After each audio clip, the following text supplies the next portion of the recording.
Here we go again, Chapter 13, Good Progress. Far into the night, while the other creatures slept, Charlotte worked on her web. First, she ripped out a few of the orb lines near the center. She left the radial lines alone, as they were needed for support. As she worked, her 8 legs were a great help to her. So were her teeth. She loved to weave, and she was an expert at it. When she was finished ripping things out, her web looked something like this.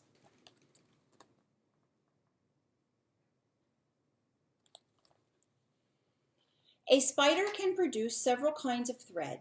She uses a dry, tough thread for foundation lines, and she uses a sticky thread for snare lines, the ones that catch and hold insects.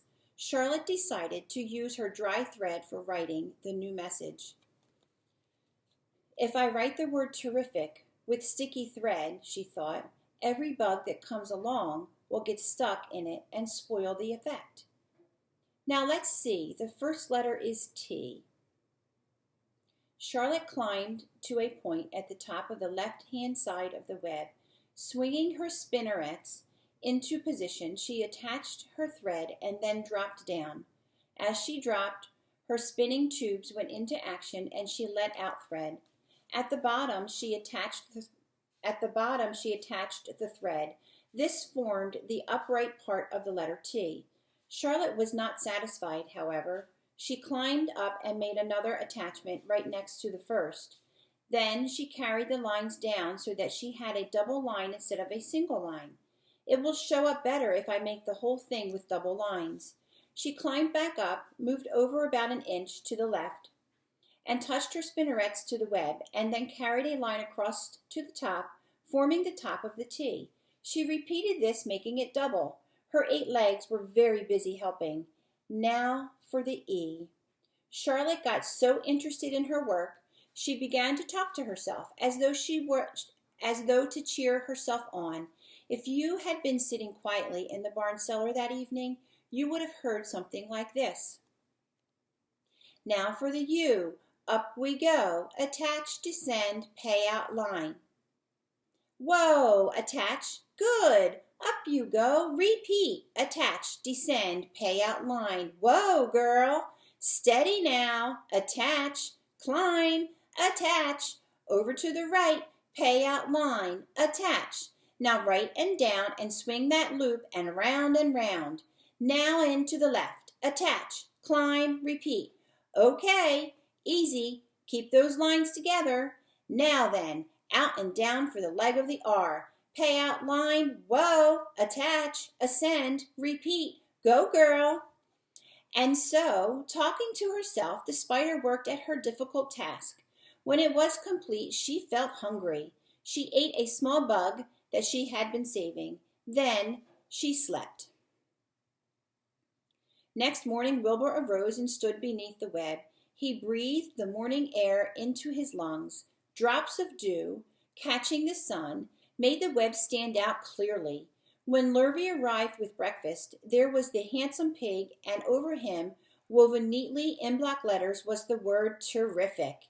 Another miracle. Lurvy rushed and called Mr. Zuckerman. Mr. Zuckerman rushed and called Mrs. Zuckerman. Mrs. Zuckerman ran to the phone and called the Arabelles. The Arabelles climbed into their truck and hurried over. Wilbur looks very proud in that picture.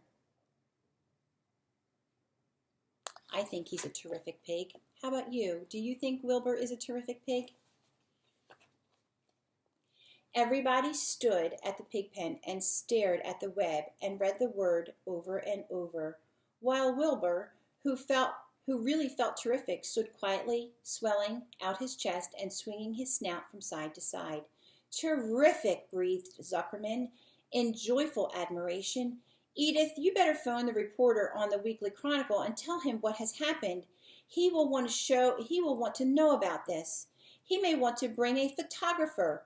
There isn't a pig in the whole state that is as terrific as our pig. The news spread. People had journeyed to see Wilbur when he was some pig, came back again to see him now that he was terrific. That afternoon, when Mr. Zuckerman went to milk the cows and clean out the tie-ups, he was still thinking about what a wondrous pig he owned. "Lurvy!" he called. "There is to be no more cow manure thrown down into that pig pen. I have a terrific pig. I want that pig to have clean, bright straw every day for his bedding. Understand?" "Yes, sir," said Lurvy. "Furthermore," said Mr. Zuckerman, "I want you to start building a crate for Wilbur. I have decided to take the pig into the county fair on September 6th. Make the crate large and paint it green with gold letters." "What will the letters say?" asked Lurvy. "They should say Zuckerman's famous pig." Lurvy picked up a pitchfork and walked away to get some clean straw. Having such an important pig was going to mean plenty of extra work. He could see that. Below the apple orchard, at the end of a path, was the dump where Mr. Zuckerman threw all sorts of trash and stuff that nobody wanted anymore. Here, in a small clearing hidden by young alders and wild raspberry bushes, was an astonishing pile of old bottles and empty tin cans and dirty rags and bits of metal and broken bottles and broken hinges and broken springs and dead batteries and last month's magazines and old discarded dish mops and tattered overalls and rusty spikes and leaky pails and forgotten stoppers and useless junk of all kinds, including a wrong-size crank for a broken ice cream freezer. Templeton knew the dump and liked it. There were good hiding places there, excellent cover for a rat, and there was usually a tin can with food still clinging to the inside. Templeton was down there now, rummaging around. When he returned to the barn, he carried in his mouth an advertisement he had torn from a crumpled magazine. "How's this?" he asked, showing the ad to Charlotte. "It says crunchy, crunchy. Would be a good word to write in your web." "Just the wrong idea," replied Charlotte. "Couldn't be worse. We don't want Zuckerman to think Wilbur is crunchy. He might start thinking about crisp, crunchy bacon and tasty ham. That would put ideas into his head. We must advertise Wilbur's noble qualities, not his tastiness. Go get another word, please, Templeton."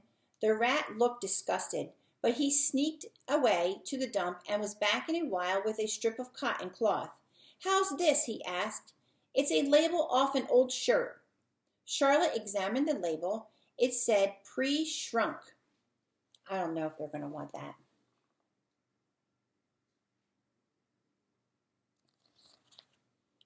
"I'm sorry, Templeton," she said, "but pre-shrunk is out of the question. We want Zuckerman to think Wilbur is nicely filled out, not all shrunk up. I'll have to ask you to try again."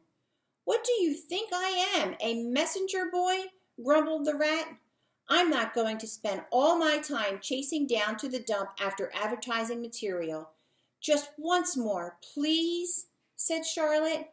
"I'll tell you what I'll do," said Templeton. "I know where there's a package of soap flakes in the woodshed. It has writing on it. I'll bring you a piece of the package." He climbed the rope that hung on the wall and disappeared through a hole in the ceiling. When he came back, he had a strip of blue and white cardboard in his teeth. "There," he said triumphantly. "How's that?" Charlotte read the words, "With new, radiant action." "What does it mean?" asked Charlotte, who had never used any soap flakes in her life. "How should I know?" said Templeton. "You asked for words, and I brought them. I suppose the next thing you'll want me to fetch is a dictionary." Together they studied the soap ad. "With new radiant action," repeated Charlotte slowly. "Wilbur," she called.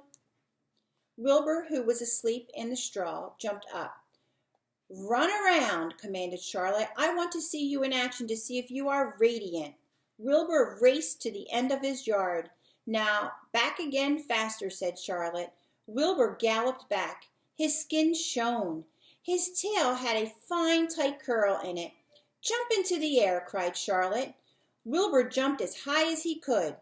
"Keep your knees straight and touch the ground with your ears," called Charlotte. He looks like he's having fun. Wilbur obeyed. "Do a backflip with a half twist in it," cried Charlotte. Wilbur went over backwards, writhing and twisting as he went. "Okay, Wilbur," said Charlotte. "You can go back to sleep." "Okay, Templeton, the soap ad will do, I guess." "I'm not sure Wilbur's actions is exactly radiant, but it's interesting." "Actually," said Wilbur, "I feel radiant." "Do you?" said Charlotte, looking at him with affection. "Well, you're a good little pig, and radiant you shall be. I'm in this thing pretty deep now. I might as well go the limit." Tired from his romp, Wilbur lay down in the clean straw. He closed his eyes. The straw seemed scratchy, not as comfortable as the cow manure, which was always delightfully soft to lie in. So he pushed the straw to one side and stretched out in the manure. Wilbur sighed. It had been a busy day. His first day of being terrific. Dozens of people had visited his yard during the afternoon, and he had had to stand and pose, looking as terrific as he could. Now he was tired. Fern had arrived and seated herself quietly on her stool in the corner. "Tell me a story, Charlotte," said Wilbur, as he lay waiting for sleep to come. "Tell me a story." So Charlotte, although she, too, was tired, did what Wilbur wanted. "Once upon a time," she began, "I had a beautiful cousin who managed to build her web across a small stream. One day a tiny fish leaped into the air and got tangled in the web. My cousin was very much surprised, of course.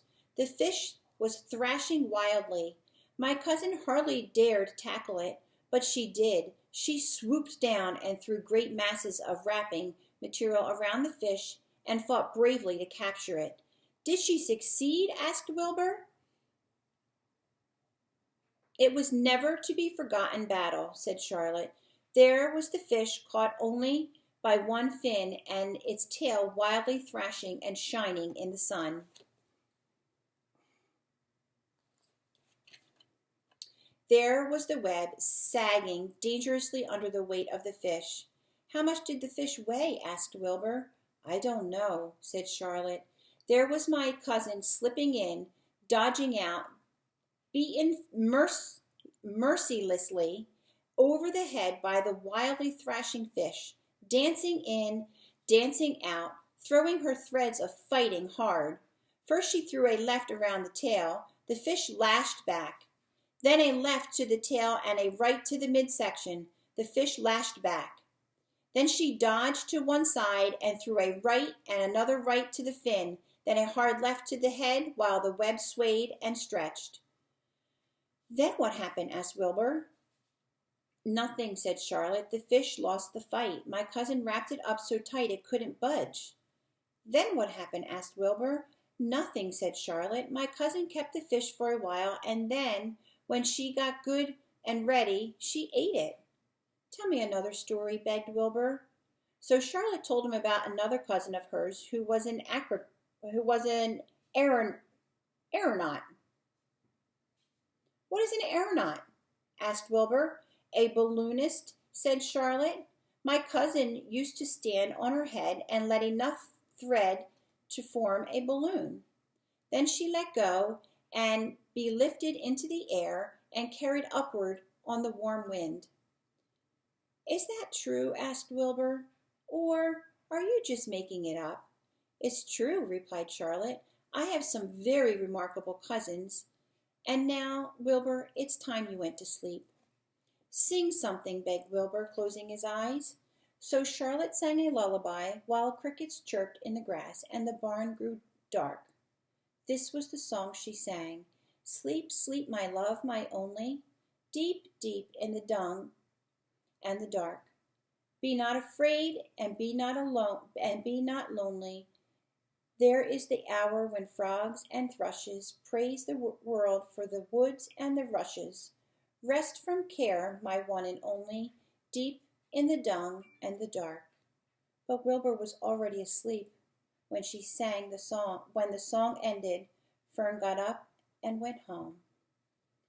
That is the end of the chapter. Be back soon, boys and girls.